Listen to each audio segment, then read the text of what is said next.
Ayan guys, tatapon tayo ng basura. So, bali ganito yung sistema ng basura nila dito. So, meron silang green, then meron silang black.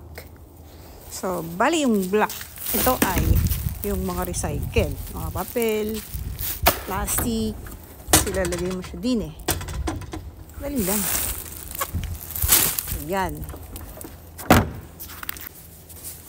Tapos ito naman yung mga nabubulok. So, dun siya sa kulay green. Ayan. I love it. So, bali every Wednesday ang basura dito. So, pag Wednesday, kailangan ilagay mo siya doon. Ayan, katulad niya nandyan siya. Kasi i-collect nila. Bali, until now, hindi ko pa rin nakikita, natitsyempuhan yung truck ng basura dito. Kasi gusto ko nga siyang i-document kung paano. Mahuhuli din kita.